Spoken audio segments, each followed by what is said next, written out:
Olá, amigos! Na aula de hoje, iremos falar sobre a força de reação patelofemoral em cadeia fechada. Então, vamos lá em cima a leitura do texto. Em cadeia fechada, os ângulos de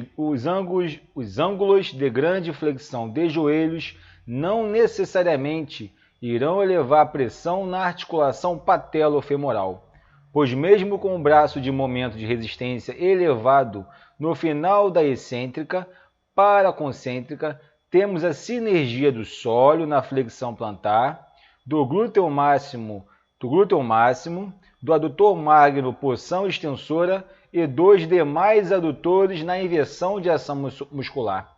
Essa sinergia muscular irá distribuir a carga para todos os músculos. Já vamos analisar isso melhor.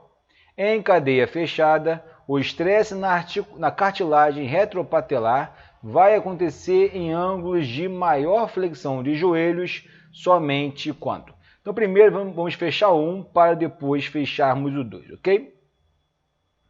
Então, eu estou em cadeia fechada.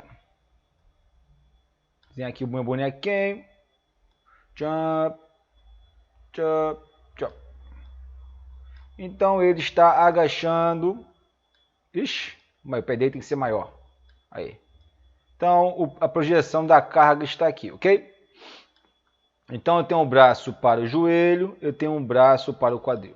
Vamos só olhar o joelho, que é o nosso foco agora. Vamos imaginar que ele fez 120 graus aí de flexão do joelho. Então, o nosso aluno fez 120 graus de flexão do joelho.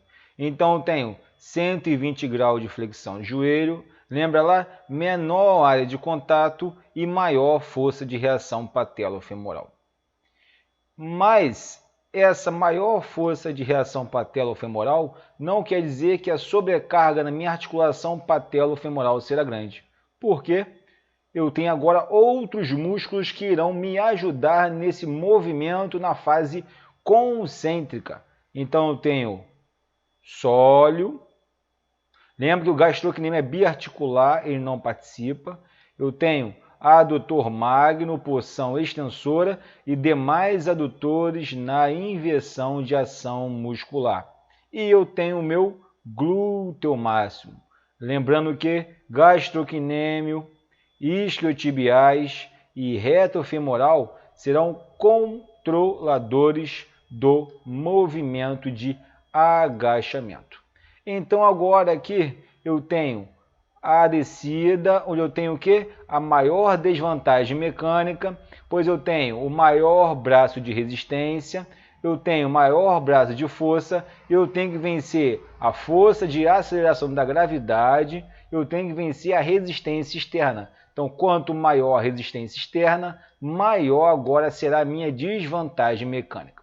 Então, em 120 graus em desvantagem mecânica, minha força de reação patelofemoral vai ser reduzida quando eu fizer a minha ação concêntrica, flexão plantar, extensão de joelho e extensão de quadril simultaneamente. Nisso, essa força será reduzida, pois eu precisarei produzir menos força no quadríceps para executar a ação, pois ele tem outros músculos colegas que estão executando a mesma ação concêntrica.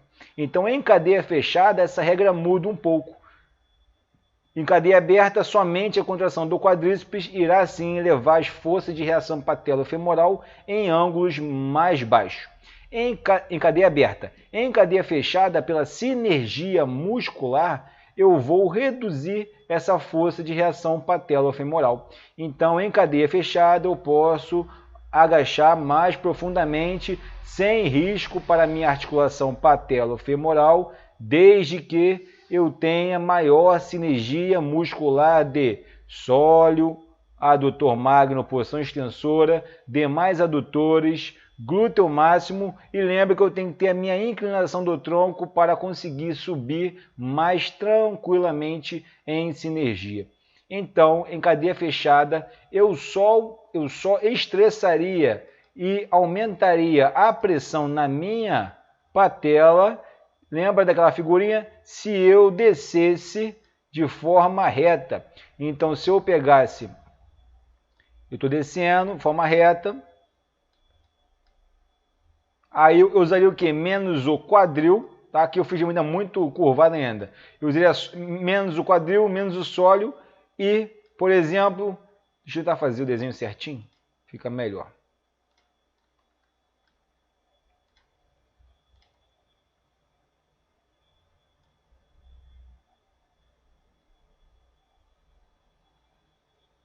Aí tá bom. Então eu desci no agachamento reto, tá? Com o tronco reto, jogando minha tíbia para frente, diminuí glúteo, diminuí sólio, diminuí adutor magno, posição extensora, ação e aumentei do quadríceps. Então vamos imaginar que ele está 120 graus igual o outro, 120. Então, como eu tenho menor sinergia de glúteo, adutor magno e sólio, eu vou ter que aumentar a ação do quadríceps para fazer a ação concêntrica, assim elevando as forças de reação patelofemoral, aumentando a sobrecarga na minha articulação. Então, temos sempre que analisar todos os componentes, não só olhar algo restrito. Ah, aumentou a flexão de joelho? Vai ter aumento da força de reação. Sim, mas temos que analisar todos os elementos, ok? Vamos para a figura 2, ou melhor, para o tópico 2. Então, no tópico 2 temos, em cadeia fechada, o estresse na articulação retropatelar vai acontecer em ângulos de maior flexão de joelhos somente quando, ponto. Agora é muito interessante, ó, descermos de forma muito rápida. Então eu estou aqui com a barra nas costas, em vez de eu vir frenando o movimento, eu despenco no movimento. Eu desço de forma muito rápida, eu desço de forma muito acelerada. Eu tenho que fazer o que? Uma contração do quadríceps muito forte contra essa ação excêntrica para evitar que eu caia. Então eu vou ter o que? Uma maior contração do quadríceps somada com uma maior força de reação patelofemoral, aumentaria o estresse na minha articulação. Então, além de, eu vou ali aumentar o estresse no meu tendão do quadríceps, tendão infrapatelar.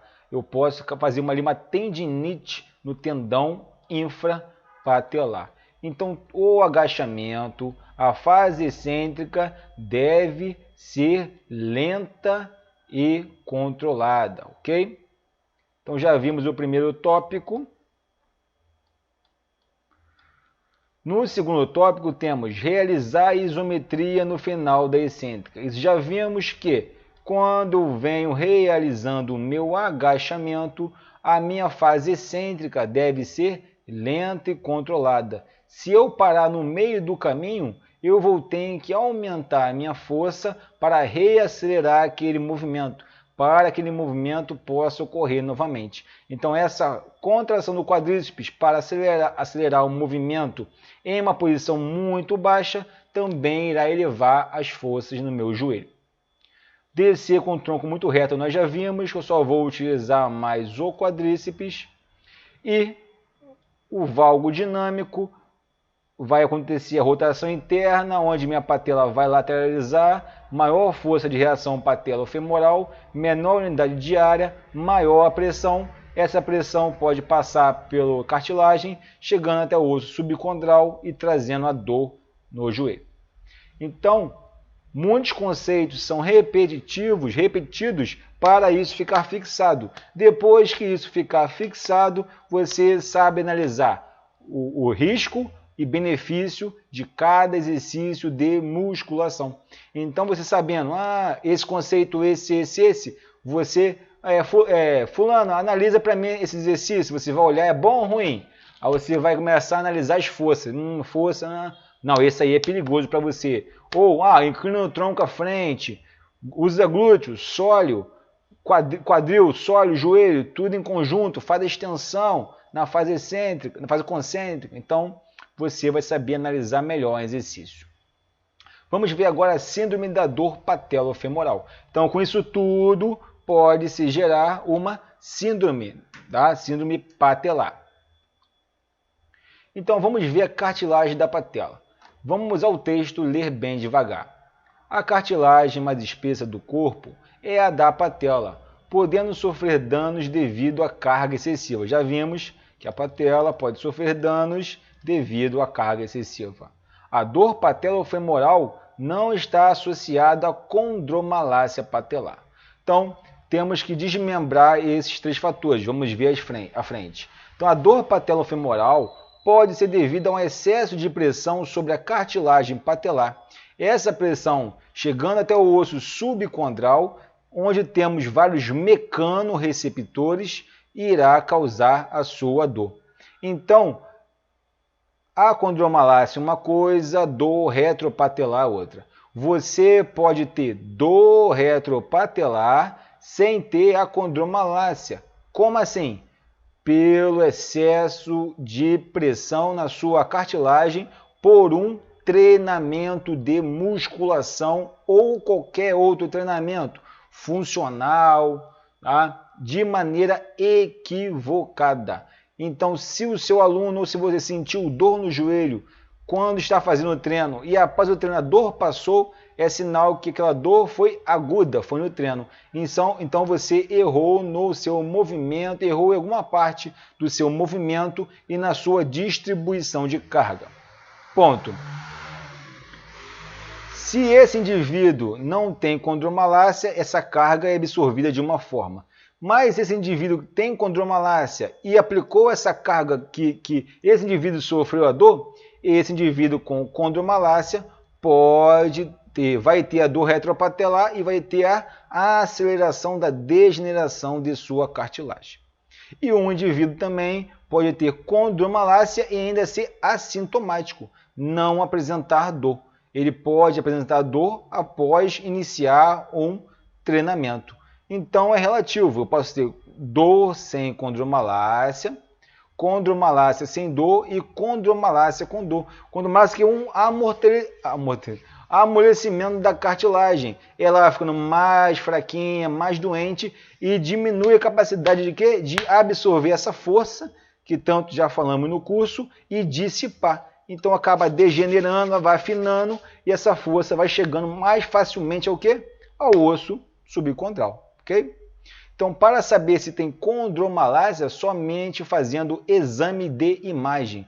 Não adianta ficarmos falando, tá com dor no joelho? Condromalácia. Não. Exame de imagem. Vai ao médico, o médico vai passar o exame de imagem, vai detectar tem ou não tem. É simples, tem que ir para o médico. Então, já vimos. Então, ó, vai perdendo, vai amolecendo, vai afinando a cartilagem, vai morrendo, tá? Então vai ficando doente. Já vimos um valgo dinâmico. Quanto mais o ângulo de flexão e quanto maior for o valgo dinâmico, maior a pressão sobre o joelho. Vamos ver o papel funcional da patela. Então a patela atua como um espaçador entre o músculo quadríceps e o fêmur, o que aumenta o braço de força do joelho, onde a cada angulação vai ser variando o torque ao longo do movimento. Então a patela tem o joelho tem maior vantagem mecânica entre 90 e 45 e maior desvantagem mecânica entre 45 a 0. Então uma força, lembra, possui sempre um ângulo de aplicação, criando duas influências na articulação. A força perpendicular à alavanca é a força de rotação, componente rotacional, e temos a força de translação.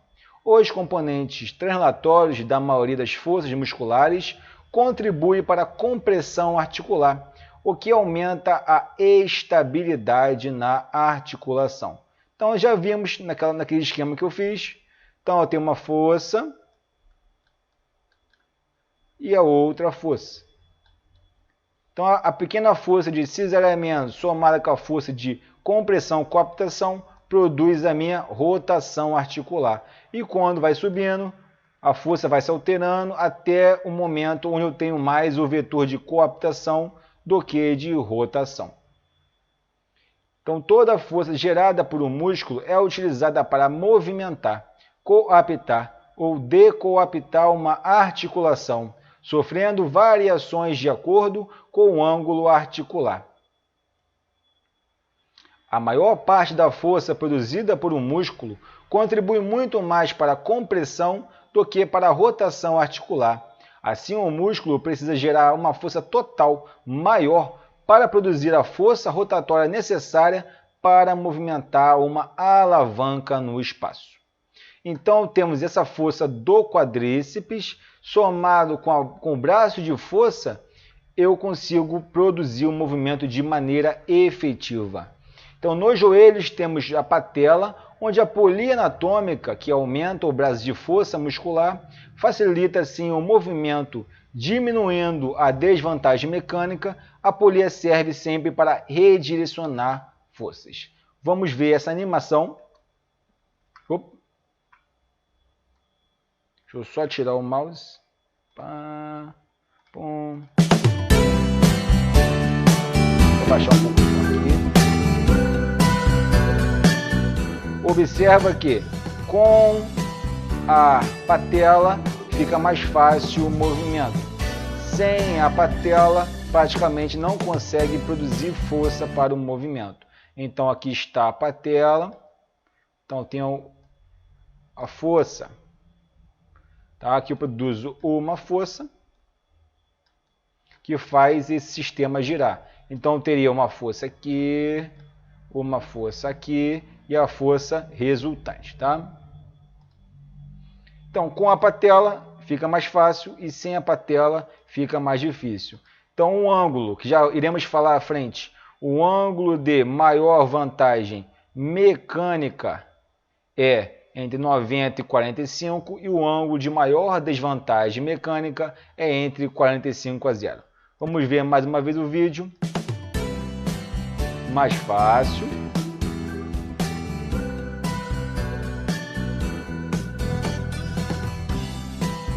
Mais difícil.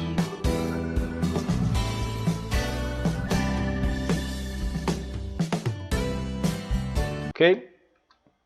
Então, ficamos por aqui. Até a próxima aula. Um grande abraço.